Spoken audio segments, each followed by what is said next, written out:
Hi friends, welcome back to my channel. இன்றைக்கி பார்த்தீங்கன்னு சொன்னால் யாழ்ப்பாணம் பண்ணை பீச் பார்க்குக்கு தான் போயிருக்கிறோம். இன்றைக்கி பார்த்தீங்கன்னு சொன்னால் நம்ம ஃபேமிலியாக தான் வந்திருக்கிறோம். அந்த நேரத்தில் சின்னதாக ஒரு வீடியோ பண்ணலாம்னு நினச்சி அதை பண்ணியிருக்கிறோம். அதாவது பார்த்தீங்கன்னு சொன்னால் இங்கே நம்ம ஸ்நாக்ஸ் அதே மாதிரி டீ ஐட்டங்கள் வாங்குறதுக்காக வேண்டி போயிருந்தோம். இப்போ நம்ம வந்து ஒரு 10-15 மினிட் தானே ஆகுது. அதுக்குள்ளேயே நம்ம பொண்ணுக்கு வந்து பசிக்குதுன்னு சொல்லி அதனால் நம்ம போய் கடையில் ரோல் சமோசா டீ எல்லாம் இருந்துச்சு. அதை நான் வாங்குறதுக்கு போயிருந்தோம். அது ப்ரைஸ் மெனு தான் பார்க்குறீங்க. ரோல் வந்து 100 சமோசா 100 போட்டிருந்தாங்க. அதே மாதிரி டீ காஃபி ரெண்டுமே 100 தான். ஆனால் இங்கே வந்து காஃபியை விட டீ வந்து சூப்பராக இருக்கும். ஏலக்காய் போட்டிருக்கிறதுனால அது வந்து நல்ல ஃப்ளேவராக கொடுக்க மாதிரி இருக்கும். அதை விரும்பி நாம் எடுக்கும். அதாவது பண்ணை பீச்சுக்கு போகணுன்னு சொன்னால் கண்டிப்பாக நாம் அந்த டீயை வாங்கி சாப்பிடாம இருக்க மாட்டோம். அவ்வளோ டேஸ்டியாக இருக்கும் அது.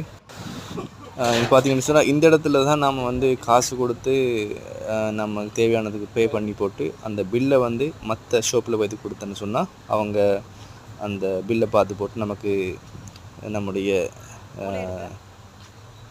நமக்கு தேவையானது தந்துடுவாங்க. பார்த்திங்கன்னா சின்ன பொண்ணு நான் தூக்கிட்டு இருக்கிறேன். மற்ற நம்ம 2 பொண்ணும் வெயிட் பண்ணிட்டுருக்குறாங்க. அவங்களுக்கு வந்து சமோசா ரோல் அதே மாதிரி சிப்ஸ் பேக்கெட் ஒன்று கேட்டிருந்தா. இந்த ஷாப்பில் பார்த்தீங்கன்னு சொன்னால் எல்லாமே 100 ரூபாய்க்கு மேலே தான் இருக்குது. 100 ரூபான்னு சொன்னால் சவுதி காசுக்கு படி பார்த்திங்கன்னா ஒரு 150 ரியால் மாதிரி இருக்கும்.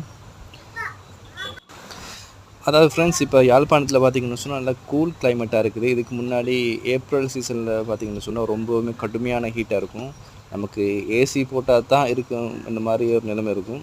ஆனால் இப்போ பார்த்திங்கன்னு சொன்னால் நமக்கு நார்மலாகவே வீட்டில் ஃபேன் இருந்தாலே போதும் இந்த மாதிரி இருக்குது. நல்லா கூல் கிளைமேட்டாக இருக்குது. அதே மாதிரி இந்த ஏரியாவில் பார்த்திங்கன்னு சொன்னால் கடலோர மண்டலத்தினால வந்து ரொம்பவுமே காற்று வீசக்கூடிய ஒரு கிளைமேட்டாக தான் இருக்குது. பார்த்திங்கன்னு சொன்னால் இது நம்ம எடுத்த பில். இந்த இடத்துல தான் நம்ம வந்து பில்லை கொடுத்து போட்டு நமக்கு தேவையான பொருட்களை வாங்க வேண்டியிருக்குது. ஒரு 5 மினிட்டு நம்ம வெயிட் பண்ணியிருந்தோம். அவங்க வந்து அதை ப்ரிப்பேர் பண்ணி தரும் வரைக்கும். டீ வந்து சூப்பராக இருந்துச்சு. ஆனால் என்ன நடந்ததுன்னு கேட்டால் டீ வாங்கும்போது வந்து டீ வந்து லாஸ்ட்டில் தான் கிடச்சிச்சு. தண்ணி மாதிரி தான் இருந்துச்சு. அதனால் நம்ம வந்து மறுபடியும் அந்த டீயை மாற்றி தர சொல்லி கேட்டிருந்தோம். அதுக்கப்புறம் அவங்க அந்த டீயை கொட்டி போட்டு ஃப்ரெஷ்ஷாக ஒரு டீ போட்டு தந்திருந்தாங்க. அதுவும் சூப்பராக இருந்துச்சு. ஸோ நம்முடைய யாழ்ப்பாணத்தில் இருந்த இந்த ட்ரிப் வந்து இந்த ஸ்மால் பிக்னிக் வந்து இப்படி தான் நமக்கு முடிவடைந்துச்சு. ஓகே ஃப்ரெண்ட்ஸ், இன்னொரு வீடியோவில் சந்திக்கலாம். பாய் பாய்.